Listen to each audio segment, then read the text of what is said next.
Hello friends, good morning to everyone. Myself Mahesh Kumar. और आज के इस वीडियो में हम क्लास 12th के फिजिक्स के सिलेबस को लेकर बात करेंगे।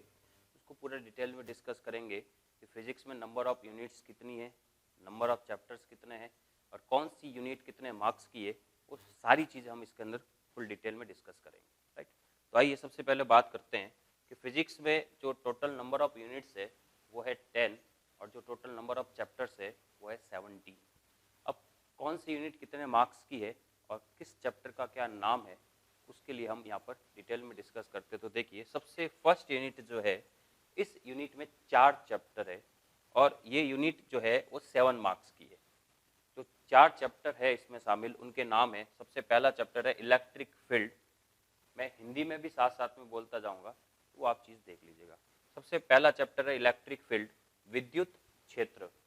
दूसरा चैप्टर है Gauss law and its application, Gauss का नियम और उसके अनुप्रयोग।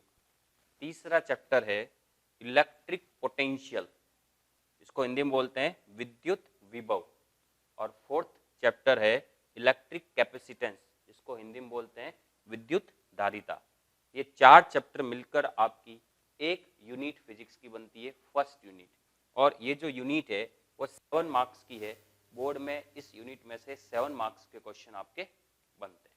राइट, उसके बाद चलते हैं सेकंड यूनिट पर।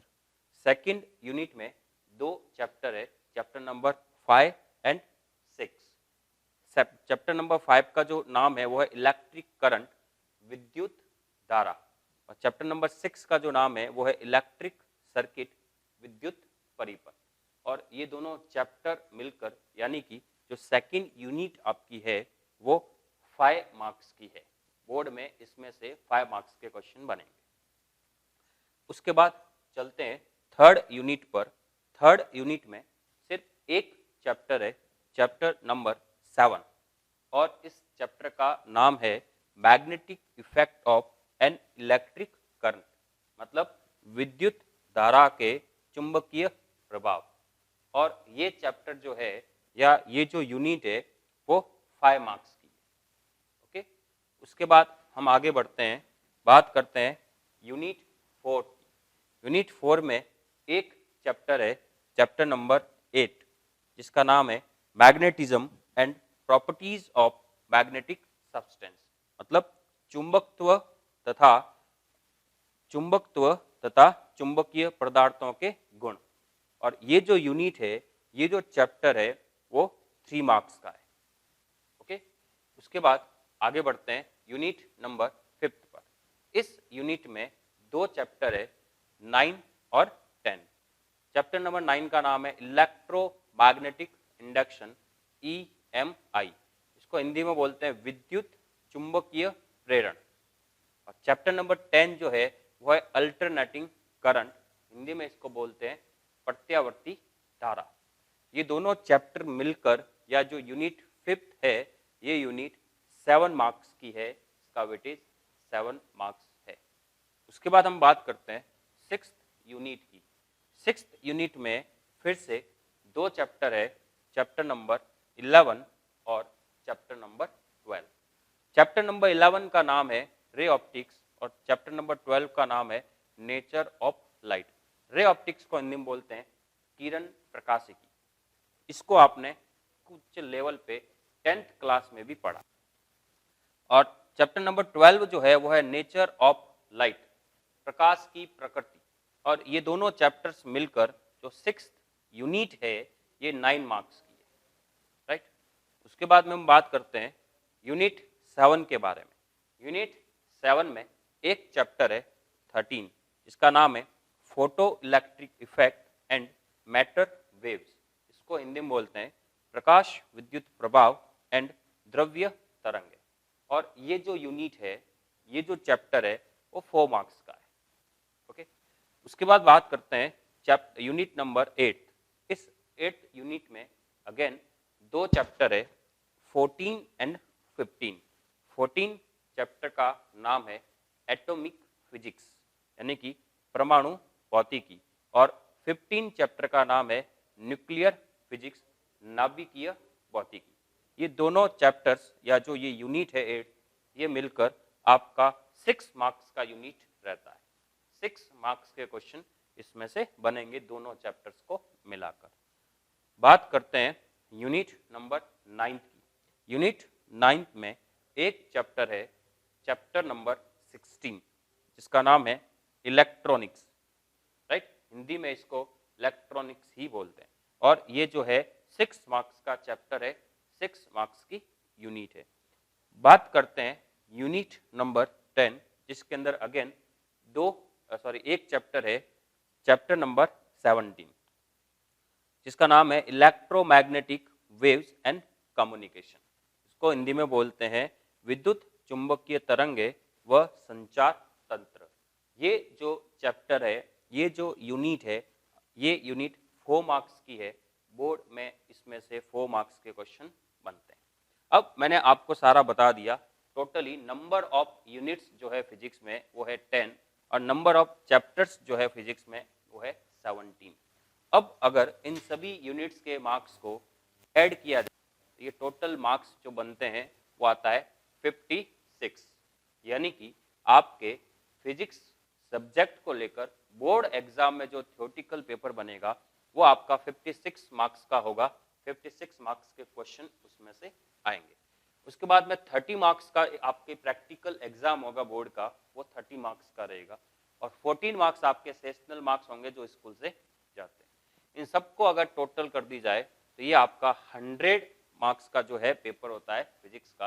यानी कि आपके फिजिक्स का जो टोटल मार्क्स होता है वो 100 होता है, जिसमें से आपको 56 थ्योरेटिकल पेपर मिलता है, 30 मार्क्स का प्रैक्टिकल एग्जाम होता है और 14 मार्क्स के सेशनल मार्क्स होते हैं जो स्कूल से जाते हैं। तो इस तरीके से फिजिक्स का 100 मार्क्स का पेपर होता है। तो दोस्तों देखिए, सबसे पहले आज की क्लास में हम जो है यूनिट फर्स्ट का जो चैप्टर फर्स्ट है उसको हम स्टार्ट करेंगे और उसके बारे में सारी चीजें डिस्कस करेंगे। ओके, तो यूनिट ये मैं सारा रफ कर रहा हूं इसको। आई होप आप सब लोगों ने इसको नोट कर लिया होगा और मैं अब यूनिट फर्स्ट के बारे में बात कर रहा हूं। ओके,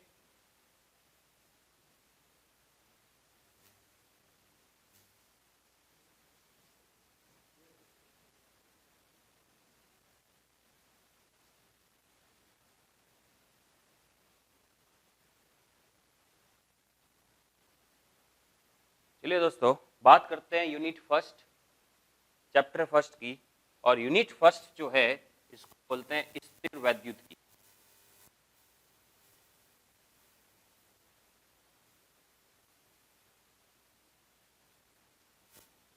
स्थिर वैद्युत की, इसको हम इंग्लिश में इलेक्ट्रोस्टैटिक्स बोलते हैं।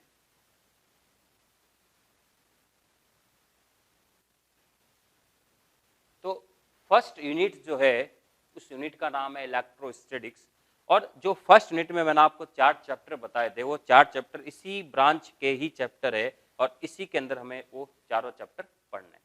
तो सबसे पहले अपन बात करते हैं इलेक्ट्रोस्टैटिक्स के बारे में, स्थिर वैद्युतिकी के बारे में, राइट। तो सबसे पहला क्वेश्चन इस चैप्टर को देखकर जो बनता है हमारा, या इस यूनिट को देखकर बनता है कि स्थिर वैद्युतिकी का मतलब क्या है, या स्थिर वैद्युतिकी क्या होता है।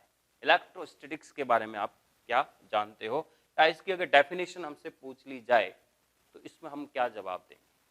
तो देखिए बच्चों, इसका जो आंसर है वो इसी शब्द में, इसी वर्ड के अंदर आप देख सकते हैं। जैसे आप सबसे आगे जो चीज लिखी हुई है वो है स्थिर। तो स्थिर शब्द से आप सभी वाकिफ हो। स्थिर का मतलब रुका हुआ, या स्थिर शब्द से आप अनजान नहीं हो, इस चीज को अच्छे से समझ सकते हो। यहाँ पे जो वैद्युत की मतलब है, इस वैद्युत की का मतलब यहाँ पर आवेश से है, राइट। तो स्थिर आवेश, तो अब इसकी परिभाषा हम ये बना सकते हैं कि भौतिक विज्ञान की वह शाखा, भौतिक विज्ञान की वह शाखा जिसके अंदर हम स्थिर आवेशों का अध्ययन करते हैं, उस शाखा को स्थिर वैद्युतिकी बोलते हैं। अगर आप इंग्लिश में देखना चाहो तो इलेक्ट्रो का मतलब होता है चार्ज, और स्टैटिक्स का मतलब होता है स्टेशनरी।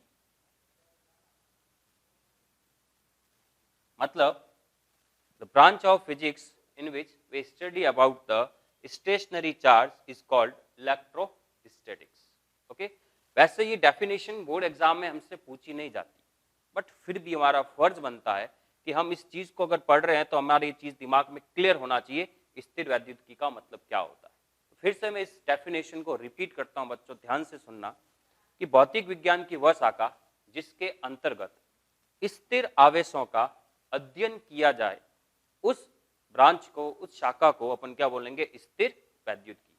तो एक चीज दिमाग में क्लियर कर देना कि मतलब इस पूरे यूनिट में या इस पूरे चैप्टर में हम जहां जहां पर भी आवेश के बारे में बात करेंगे, स्थिर होगा, और वो आवेश स्थिर है तो वो क्या क्या कर सकता है, हम उसके बारे में पूरा डिटेल में इस यूनिट के अंदर डिस्कस करेंगे। आई होप आपको इस डेफिनेशन में किसी वर्ड को लेके कोई कंफ्यूजन नहीं होगा। बट एक ऐसा वर्ड होगा, एक ऐसा शब्द होगा जो शायद आपको कंफ्यूज कर रहा होगा। तो इस डेफिनेशन में आपने बोला कि भौतिक विज्ञान की वह शाखा जिसके अंतर्गत स्थिर आवेशों का अध्ययन किया जाता है। तो एक चीज आपको थोड़ा सा कंफ्यूज कर रही होगी कि सर हमें सारे वर्ड अच्छे से समझ में आ गए, बट ये जो आप बोल रहे हो आवेश, सर इसका एक्चुअल मीनिंग क्या है वो हम समझ नहीं पा रहे।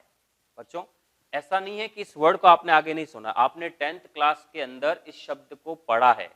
आपके 10th क्लास के अंदर ये चैप्टर था जिसमें आपने आवेश के बारे में बात की है। ऐसा नहीं है कि आपने इसको सुना नहीं, बट इसका एक्चुअल जो मीनिंग है, एक्चुअल ये चीज क्या है, इसको हमें अच्छे से समझना पड़ेगा, तभी हम इस चैप्टर को आगे अच्छे से समझ पाएंगे। राइट? तो अब हम बात करते हैं कि आवेश क्या होता है, और इस पूरे चैप्टर में हम आवेश की ही बात करने वाले हैं। और आवेश जो होगा वो आवेश हमेशा इसके अंदर स्थिर रहेगा, और उसी को लेकर हम बात करेंगे। राइट? तो बात करता हूं मैं आवेश को लेकर। तो बच्चों सबसे पहला जो क्वेश्चन आता है वो ये आता है कि आवेश क्या है। राइट? तो अगर आवेश के बारे में आपसे कोई डेफिनेशन पूछ ले, और सबसे बच्चों आपको पता है फिजिक्स में दिक्कत क्यों आती है या इस यूनिट को समझने में प्रॉब्लम क्यों आएगी, क्योंकि हम एक ऐसी चीज के बारे में डिस्कस कर रहे हैं, क्योंकि आवेश को हम कभी भी देख नहीं पाते। राइट? आवेश दिखता नहीं है, तो हम एक ऐसी चीज के बारे में डिस्कस कर रहे हैं, हम बात कर रहे हैं जिसको हम कभी देख नहीं पा रहे, और फिर भी उसके बारे में सारी चीजें हम डिस्कस करने जा रहे हैं। तो हो सकता है थोड़ा बहुत वहां पे कंफ्यूजन हो, उसकी पिक्चर दिमाग में क्या बना हुआ है, उसका किस तरीके से एक पिक्टोरियल रिप्रेजेंटेशन के साथ में अपने आप को वो चीज समझे, उसमें थोड़ा सा कंफ्यूजन होता है। मैं कोशिश करूंगा आपको बेस्ट चीज करने की कि आपको वो चीज आराम से अच्छे से समझ में आवे।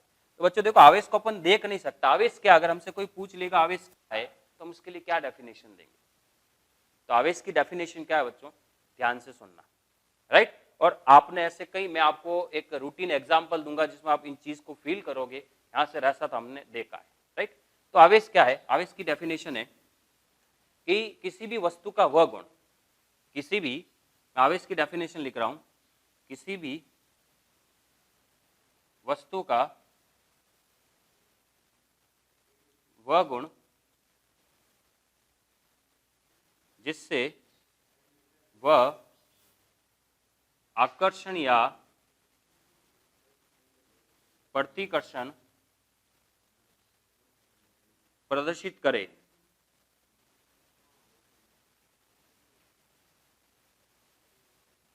उसे आवेश कहते हैं। तो बच्चों देखिए, आवेश की परिभाषा मैंने बोर्ड पर लिखी है कि किसी भी वस्तु का वह गुण जिससे वह आकर्षण या प्रतिकर्षण प्रदर्शित करे, उसे आवेश कहते हैं। Point to be noted here कि किसी भी वस्तु का, मतलब आवेश हमेशा, आवेश एक गुण है, और किसका गुण है, एक वस्तु का गुण है। तो यहां से एक चीज क्लियर करें बच्चों कि आवेश हमेशा एक वस्तु के साथ में रहता है। जहां पे वस्तु होगी वहां पर आवेश होगा, जहां पर वस्तु नहीं है वहां पर आवेश नहीं होगा। राइट? तो आवेश वस्तु का गुण है जिसके कारण कोई वस्तु आकर्षण या प्रतिकर्षण प्रदर्शित करे, उसे अपन आवेश बोलते हैं। इसके लिए मैं एक छोटा सा एग्जांपल आपके सामने देना चाहूंगा। उम्मीद करता हूं कि आपको ये चीज अच्छे से समझ में आएगी। जैसे बच्चों देखिए, आप अपने घरों में जब कंघी करते हो बालों में, तो आपने एक चीज नोट की होगी, जैसे आपके बालों में जैसे कंघी आप उठाते हो। राइट? उस कंघी को आप क्या करना, आपके घर में जैसे कोई नोटबुक, उसका एक पेपर लेना और उस पेपर को छोटे छोटे टुकड़ों में काट देना, और उन टुकड़ों को ऐसे रख देना, और फिर कंघी उठाना, और कंघी उठाकर उन टुकड़ों के ऊपर आप ऐसे घुमाना। तो वो जो पीस ऑफ पेपर है वो उस कंघी से चिपकेंगे नहीं। ऊपर नहीं उठेंगे। बट आप इसी चीज को क्या करना, उस कंघी को अपने बालों में कोशिश करना कि आपके बाल ड्राई हो, ड्राई हेयर में उस कंघी को जब इस तरीके से रब करेंगे, ऐसे रगड़ेंगे, और उसके बाद उस कंघी को आप पीस ऑफ पेपर के ऊपर ऐसे लेके जाना, तो आप क्या देखोगे, आप देखोगे कि जो पीस ऑफ पेपर है वो कंघी की तरफ अट्रैक्ट हो रहे हैं। ये आपने ऐसा देखा होगा, और नहीं देखा है तो आप इसको घर पे ट्राई कर सकते हैं। बट यहाँ पे क्वेश्चन ये आता है कि पहले जब मैंने इस कंघी को बालों में रब नहीं किया था तो ये पीस ऑफ पेपर को अट्रैक्ट नहीं कर पा रही थी, और जब बालों में रब कर किया और उसके बाद सेम काम मैंने किया तो वो पीस ऑफ पेपर को अट्रैक्ट कर रही है। तो क्वेश्चन यहाँ पर ये आ रहा है कि कंघी तो पहले भी वही थी और कंघी बाद में भी वही है। कंघी आपको पहले जैसी दिख रही थी, बाद में भी वैसे ही दिख रही है। तो फिर ऐसा क्या हो गया, या ऐसी कौन सी चीज रेस्पॉन्सिबल है इस चीज के लिए कि वह कंघी पीस ऑफ पेपर को अट्रैक्ट कर पा रही, राइट? आप इस चीज को घर पे आराम से देख सकते हैं। तो इसका एक ही रीजन है कि जब आपने इस कंघी को पहले इस पेपर पे घुमाया था, पीस पर घुमाया था, तो वो इसको अट्रैक्ट नहीं कर रही थी, लेकिन जैसे ही आपने उस कंघी को बालों में रब किया तो वो उन पीस ऑफ पेपर को अट्रैक्ट कर रही है। उसका एक ही रीजन है कि बाद की कंडीशन में उस कंघी पर, उस कॉम्ब पर चार्जेज आ जाते हैं, आवेश आ जाता है, राइट? और आवेश आने की वजह से उस कंघी पर एक प्रॉपर्टी आ जाती है, गुण आ जाता है कि अब वो कंघी जो है किसी भी छोटी चीज को अट्रैक्ट या रिपेल कर सकती है। तो अट्रैक्ट और रिपेल वो कंघी जो कर रही है, उसके लिए रेस्पॉन्सिबल कौन है? उसके लिए रेस्पॉन्सिबल है आवेश, चार्ज।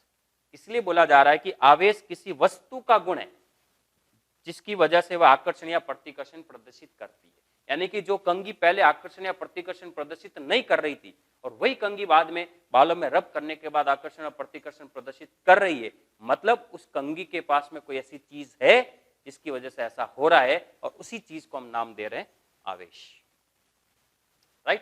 तो आवेश को हम देख नहीं सकते, लेकिन हम आवेश को पता लगा सकते हैं कि इस वस्तु के पास आवेश है या नहीं है। अगर कोई वस्तु दूसरी वस्तु का आकर्षण या प्रतिकर्षण नहीं कर पा रही है, मतलब उसके पास आवेश नहीं है, और अगर कर पा रही है तो अपन कह सकते हैं कि उस वस्तु के पास में आवेश है। क्लियर? ये मैंने एक आवेश के बारे में आपको बताया है। आई होप आपको इस एग्जाम्पल के थ्रू आवेश के बारे में अच्छा कुछ जो है समझ में आया होगा। क्लियर? ओके, अब बात करते हैं, आवेश की परिभाषा हो गई, सब कुछ बता दिया। एक चीज क्लियर कर देना, आवेश बिना वस्तु के कहीं पर भी आवेश पॉसिबल नहीं है। अगर आप ये मानते हो कि आवेश यहाँ पर हवा में हो, संभव नहीं। आवेश होने के लिए सबसे पहले जरूरी है कि वहां पर वस्तु होनी चाहिए, वहां पे कोई द्रव्यमान होना चाहिए, राइट? द्रव्यमान होगा तो ही वहां पर आवेश होगा, अगर द्रव्यमान नहीं है तो आवेश नहीं, राइट? तो इस चीज के लिए मैं ये बोल सकता हूं कि अगर वहां पर आवेश है, अगर कहीं पर आवेश है तो डेफिनेटली वहां पर एक वस्तु होगी या कोई द्रव्यमान होगा। बट अगर वहां पे द्रव्यमान है या वस्तु है तो ये जरूरी नहीं है कि वहां पर आवेश हो भी सकता है और नहीं भी हो सकता है। क्लियर? इस चीज को आप कोरोना वायरस से रिलेट कर सकते हैं। जैसे कोरोना वायरस हवा में नहीं फैलता, उसके लिए कोई ना कोई एक वस्तु, एक चीज होनी चाहिए, उसके थ्रू वो उस पर रहता है और आगे से आगे जाता है। ठीक वही चीज है कि आवेश भी जो है किसी वस्तु के साथ एसोसिएट होता है, वो खुद ऐसे हवा में नहीं चल सकता। क्लियर? इस चीज को आगे जाकर और हम अच्छे से समझ सकेंगे। ओके, अगर मैं इसकी बात करूं, अगर ये पॉसिबल होता कि आवेश, अगर आवेश बिना वस्तु के भी रह जाए या बिना द्रव्यमान के भी रह जाए, तो ऐसा भी हो सकता था कि हमारे घरों के अंदर जो हम इलेक्ट्रिक तार लगाते हैं, तो आवेश जो है इस तार, इस माध्यम के थ्रू जो है वो एक जगह से दूसरी जगह जा रहे हैं। और अगर ऐसा होता कि हवा में भी चल जाते तो हमें तार लगाने की जरूरत नहीं पड़ती, सीधा स्विच ऑन किया और आवेश ऐसे हवा में चलते हुए यहाँ चले जाते। Not possible, right? आवेश के लिए एक वस्तु का, एक द्रव्यमान का होना बेहद जरूरी। अब बच्चों बात करते हैं, आवेश की परिभाषा हो गई, ये मैंने आपको समझा दिया। क्लियर? अब बात करते हैं आवेश को हम किससे प्रदर्शित करते हैं, आवेश का प्रतीक, आवेश को हम किससे लिखते हैं? तो आवेश को हम कैपिटल क्यू या स्मॉल क्यू दोनों से प्रदर्शित करते हैं, राइट? उसके बाद में हम बात करते हैं आवेश का मात्रक क्या है। तो आवेश का मात्रक क्या है? तो मात्रक के लिए फॉर्मूला आपने 10th क्लास में पढ़ा होगा, I = Q/T। Q आवेश है, T समय और I करंट है, राइट? तो यहां से आवेश का सूत्र बनेगा Q = I × T।